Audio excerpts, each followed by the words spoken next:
Good morning everyone. अब हम लोग बात करेंगे oogenesis के सेकंड पार्ट की तरफ। oogenesis में आपको दो पार्ट में पढ़ाना चाह रहा था। रीज़न ये है कि पहले मैं आपको रिलैक्स फॉर्म बता दूं, फिर थोड़ा सा टफ वाला फॉर्म बताऊंगा।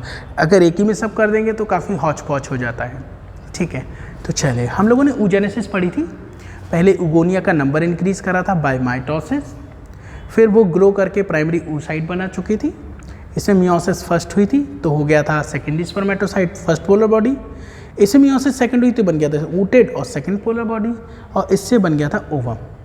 ठीक है, उसके बाद इसने डिवाइड करके दो पोलर बॉडी बना लिए थे, इसने नहीं बनाए थे। तो मैंने बताया था फाइनली एक ओगोनिया या फिर एक प्राइमरी oocyte से एक ओवम और ये 3 पोलर बॉडी बनते हैं। ठीक है, अगर 100 ओवम बनाने हैं तो आपको 100 बार मियोसिस करनी पड़ेगी। भाई एक बार ओवम बनाया तो आपको कितनी बार मियोसिस करनी पड़ी? एक। आप ये मत कह देना ये 2 मियोसिस, क्योंकि मियोसिस के 2 स्टेप हैं। ठीक है, तो अगर आपसे पूछें ओवम बनाने के लिए, एक ओवम बनाने के लिए कितनी बार मियोसिस करनी? एक बार। तो 100 करने के लिए 100 बार, सिंपल सी बात है। अब थोड़ा डेप्थ में चलते हैं। देखिए, ये कुछ पॉइंट मुझे एक्सप्लेन करने, उससे पहले आप मुझे पता होना चाहिए क्या आपको मियोसिस आती है? क्लास 11th में आपने मियोसिस पढ़ी थी। अगर आती है तो बहुत ही अच्छी बात है, नहीं आती है तो थोड़ा सा ओवरव्यू मैं आपको दूंगा जितनी की मुझे यहाँ ज़रूरत पड़ेगी। पहले मियोसिस समझते हैं। देखिए, जो बच्चों मियोसिस होती है उसके 2 स्टेप होते हैं, मियोसिस फर्स्ट, मियोसिस सेकंड। चाहे फर्स्ट हो चाहे सेकंड, उनके भी 2 स्टेप होते हैं। एक होता है कैरियोकाइनेसिस जिसमें न्यूक्लियस का डिवीज़न होता है, एक होता है साइटोकाइनेसिस जिसमें साइटोप्लाज्म का डिवीज़न होता है। वो इसमें भी होगी, वो इसमें भी होगी। मियोसिस फर्स्ट में जो न्यूक्लियस का डिवीज़न है, मतलब कैरियोकाइनेसिस, वो 4 स्टेप में होता है। Prophase first, metaphase first, anaphase first, telophase first, ये 4 स्टेप है। इसका प्रोफेज फर्स्ट बहुत लंबा होता है, सबसे लंबा होता है। 5 स्टेप इसी के हैं, लेप्टोटीन, जाइगोटीन, पैकिटीन, डिप्लोटीन, डाइकाइनेसिस। फिर से सुनो, लेप्टोटीन, जाइगोटीन, पैकिटीन, डिप्लोटीन, डाइकाइनेसिस। ये 5 स्टेप किसके हैं? प्रोफेज फर्स्ट के। बाकी इन तीनों के कोई फेज नहीं होते। ऐसे ही यहाँ पर भी होगा, मियोसिस सेकंड का भी कैरियोकाइनेसिस को वो लिखा है मैंने जरा। जैसे यहाँ पर 4 होते हैं, यहाँ भी 4 होते हैं। इसमें सब में फर्स्ट लिखा है, यहाँ पर सेकंड है। Prophase first, prophase second, metaphase second, anaphase second, telophase second. तो पहले तो आपको इनके नाम पता होने चाहिए। ठीक है, चलिए अब बात करते हैं। जो मैं आपको पॉइंट बताना चाह रहा था वो मैंने आपको बताया था, जो oogenesis है वो एम्ब्रियोनिक स्टेज में स्टार्ट हो जाती है। कितना पुराना एम्ब्रियो होना चाहिए? 25 वीक्स। मतलब ओवरी के अंदर जो उगोनिया उसने डिवाइड करना शुरू कर दिया, बहुत सारी उगोनिया बना ली है। इसने भी डिवाइड करना शुरू कर दिया, प्राइमरी oocyte बना लिया है। अब प्राइमरी oocyte ने मियोसिस फर्स्ट स्टार्ट कर दी। प्राइमरी oocyte ने डिवाइड करना शुरू करा और मियोसिस फर्स्ट स्टार्ट कर दी। ये बात कब हो रही है? जब एम्ब्रियोनिक स्टेज है, मतलब जो बेबी गर्ल है वो भी मदर के अंदर ही है, बाहर नहीं आई है। जो बेबी गर्ल है मदर के अंदर ही, बाहर नहीं आई है। और अंदर ही अंदर पैदा होने से पहले ही उसके अंदर यहाँ तक का प्रोसेस हो गया। प्राइमरी oocyte ने मियोसिस शुरू कर दी, उसने प्रोफेज फर्स्ट करी। प्रोफेज फर्स्ट में भी लेप्टोटीन कंप्लीट कर लिया है, जाइगोटीन कर लिया, पैकिटीन कर लिया, डिप्लोटीन कर लिया, डाइकाइनेसिस, मतलब यहाँ तक कंप्लीट कर लिया है। इसके बाद इसे क्या करना था? मेटाफेज फर्स्ट, लेकिन नहीं हो पाया, प्रोसेस रुक गया। ठीक है, तो मतलब जो बेबी गर्ल पैदा होगी उसकी ओवरी में यहाँ तक का फेज हो गया होगा। मतलब प्राइमरी oocyte ने डिवाइड करना शुरू कर दिया होगा और वो कहाँ तक पहुँच गई होगी? यहाँ तक। इसके आगे का पैदा होने के बाद शुरू होगा। तो आपसे पूछा जाएगा स्टार्ट कब होगी? एम्ब्रियोनिक स्टेज में। तो ये प्रोसेस पहली बार कब रुका होगा? तो आप बताओगे, रुकने को बोलते हैं सस्पेंशन।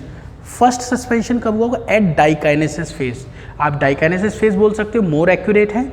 और ऐसे सुपरफिशियली बोलो तो आप बोल सकते हो प्रोफेज फर्स्ट।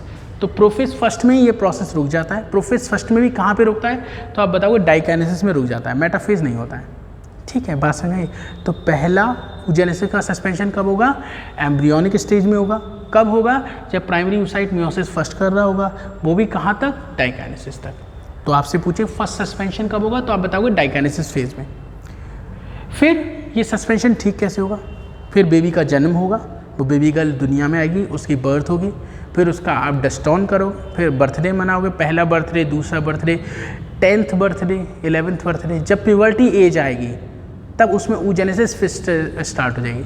जब फीमेल में प्यूबर्टी एज आएगी तो प्रोसेस फिर से स्टार्ट हो जाएगा। कैसे होगा? मेटाफेज फर्स्ट होगा, उसमें एनाफेज फर्स्ट होगा, टीलोफेज फर्स्ट होगा और साइटोकाइनेसिस हो जाएगी। और जैसी साइटोकाइनेसिस होगी ये प्राइमरी oocyte 2 सेल बना देगी, सेकेंडरी oocyte और फर्स्ट पोलर बॉडी। समझाया? यहाँ से लेके यहाँ तक का डेवलपमेंट एम्ब्रियो में हुआ, ये भी डिवाइड करना शुरू कर देता है कहाँ तक, यहाँ तक, मतलब यहाँ तक, ठीक, प्रोसेस रुक जाता है। जब वो प्यूबर्टी 10 साल की हो जाती है, वो लड़की पैदा होने के बाद 10 साल की हो जाती है, तो उसमें फिर ये प्रोसेस होता है मेटाफेज, एनाफेज, टीलोफेज, साइटोकाइनेसिस, और ये दोनों बन जाते हैं सेकेंडरी oocyte और फर्स्ट पोलर बॉडी। ये तो बेकार है, ये डिवाइड करना शुरू करेगा। अब ये क्या करेगा, इसमें मियोसिस सेकेंड होगी, मियोसिस सेकेंड में क्या होगा, प्रोफेज सेकेंड होगा, मेटाफेज सेकेंड होगा, और प्रोसेस मेटाफेज सेकेंड में फिर से रुक जाएगी। देखो प्रोफेज भी होगा, मेटाफेज भी होगा, लेकिन मेटाफेज सेकंड होते ही प्रोसेस फिर से रुक जाएगा। मतलब सेकंड सस्पेंशन कब होगा, at metaphase second. Second suspension कब होगा, जब ये डिवाइड कर रहा होगा मियोसिस सेकंड से। कहाँ तक कर पाएगा, यहाँ तक, इसके आगे का फेज नहीं हो पाएगा। तो वो कैसे ठीक होगा, वो तब ठीक होगा जब वो फीमेल पहली बार सेक्स करेगी। जब वो फीमेल पहली बार सेक्स करेगी, उसके अंदर स्पर्म आएंगे और वो स्पर्म इस सेकेंडरी oocyte से टकराएंगे, इसको पेनिट्रेट करेंगे, इसमें छेद करेंगे। नहीं आया समझ में? फीमेल जब सेक्स करेगी, भाई देखो प्यूबर्टी एज आ गई है, उसमें ओवम बनना तो मतलब oogenesis तो स्टार्ट हो गई है, उसमें सेकेंडरी oocyte तो बन चुका है। अब ये सेकेंडरी oocyte बनाना चाह रहा है ooted, देन ओवम बनाना चाह रहा है। मतलब कौन से प्रोसेस है, मियोसिस सेकंड से, लेकिन इसका प्रोसेस तो रुक गया। कौन से फेज पे रुक गया, मेटाफेज सेकंड पे रुक गया।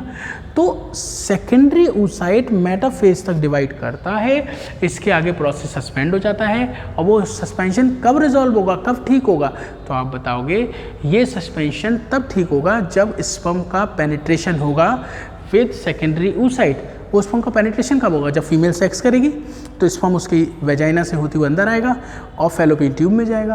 फैलोपियन ट्यूब में सेकेंडरी oocyte उसका वेट करेगा। जैसे ही स्पर्म सेकेंडरी oocyte से टकराएगा, इसमें फिर से सस्पेंशन रिजॉल्व हो जाएगा और फिर एनाफेज सेकेंड होगी, फिर टीलोफेज सेकेंड होगी, फिर साइटोकाइनेसिस होगी और फिर बन जाएगी एक ooted और एक सेकेंड पोलर बॉडी। और यही ooted बाद में ओवम में कन्वर्ट हो जाएगा। तो आपको याद रखना है oogenesis में 2 बार सस्पेंशन होता है। एक फर्स्ट सस्पेंशन होता है डाइकाइनेसिस में, दूसरा होता है मेटाफेज सेकंड में। ये ठीक होता है प्यूबर्टी एज पर, ये ठीक होता है स्पर्म के पेनिट्रेशन पे। इस समय पर प्राइमरी oocyte डिवाइड कर रहा था, इस समय पर सेकेंडरी oocyte डिवाइड कर रहा था। बस इतनी बात याद रखनी है। एक क्वेश्चन मैं आपको दे रहा हूँ, आप बताएंगे हमें 200 जाइगोट बनाने हैं। इसका आंसर आप बताएंगे मुझे। हमें 200 जाइगोट बनाने हैं तो कितनी बार मियोसिस करनी होगी। एक क्लू दे देता हूँ, एक स्पर्म एक ओवम दोनों फ्यूज़ करते हैं तो एक जाइगोट बनता है। मुझे 200 जाइगोट चाहिए तो मुझे कितनी बार मियोसिस करानी पड़ेगी, इसका आंसर आप मुझे बताएंगे। ठीक है बच्चों, थैंक यू सो मच बच्चों, bye bye, take care, have a nice day.